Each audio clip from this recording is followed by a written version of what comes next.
नमस्कार दोस्तों, मैं डॉक्टर विनीता पांडे एक बार फिर आपके सामने उपस्थित हूँ।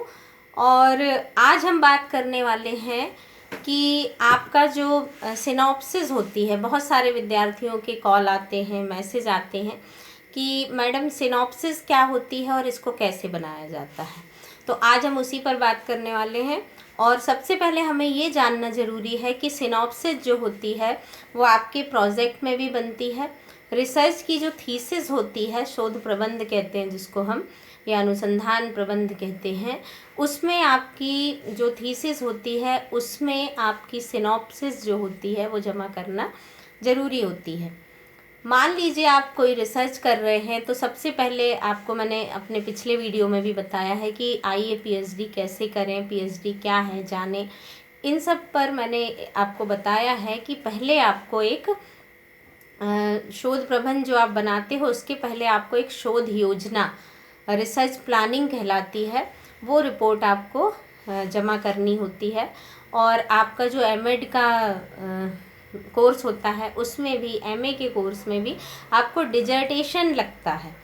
तो जो डिजर्टेशंस होते हैं लघु शोध कहलाते हैं वो, उसमें भी आपको अभी जो सेमेस्टर वाइज चीज़ें कर दी गई हैं उसमें आपने देखा होगा कि एक सेमेस्टर में आपको शोध योजना बनानी होती है, एक में आपको आपका जो रिव्यू ऑफ लिटरेचर होता है वो लिखना होता है।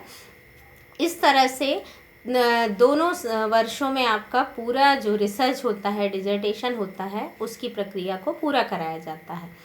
तो आज हम जानते हैं कि सिनॉप्सिस वास्तव में है क्या। तो सिनॉप्सिस जो होती है वो आपकी शोध योजना कहलाती है, जिसमें आप अपना कार्य जो है वो किस तरह से करेंगे। जैसे आप की प्रॉब्लम क्या है, आपका पूरा रिसर्च जो होता है वो चैप्टर वाइज होता है, कई अध्यायों में आपकी रिसर्च जो है वो पूरी होती है। नॉर्मली 5 अध्याय होते हैं।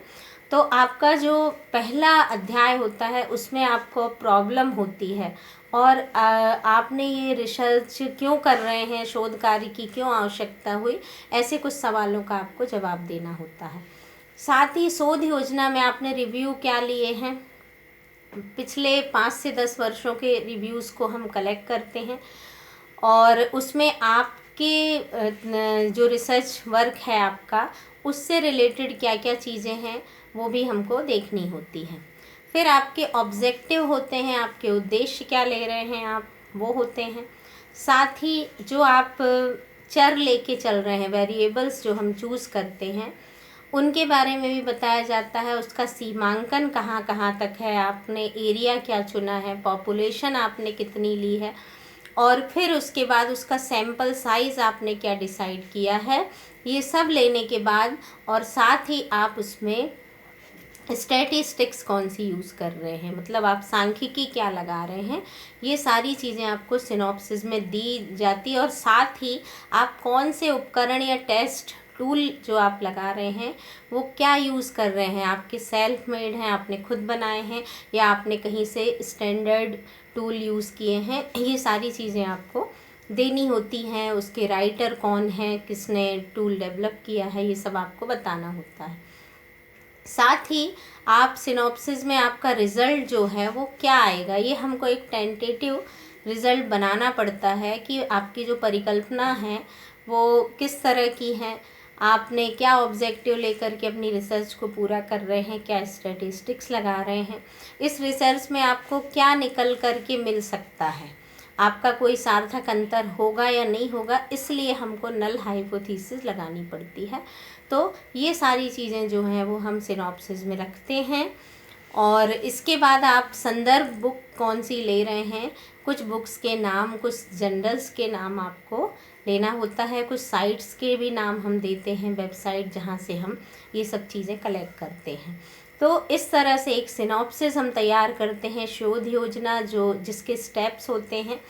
तो उसको विस्तार से मैं आपको किसी दिन और बताऊंगी कि कितने स्टेप होते हैं, उनको हम किस तरह से अप्लाई करते हैं, कैसे बनाते हैं, ये सारी चीज़ों के बारे में मैं आपको डिटेल बताऊंगी। आशा है कि आज आपको सिनॉप्सिस क्या है और सिनॉप्सिस में हम किन किन चीज़ों को कवर करते हैं और क्या होती है उसमें, क्या क्या होता है, इन सब के बारे में आपको जानकारी मिली होगी। और आप इस वीडियो को लाइक करें, शेयर करें, चैनल को सब्सक्राइब करें। इस चैनल पर आपको और भी बहुत सारी यूज़फुल जानकारियाँ आपको मिलती रहेंगी। आपके जो भी सवाल हैं, जिन सब्जेक्ट पर आप वीडियो देखना चाहते हैं, मुझे कमेंट बॉक्स में ज़रूर कमेंट करें। मैं उन पर वीडियो बनाने की पूरी कोशिश करूँगी। आज के लिए बस इतना ही। धन्यवाद।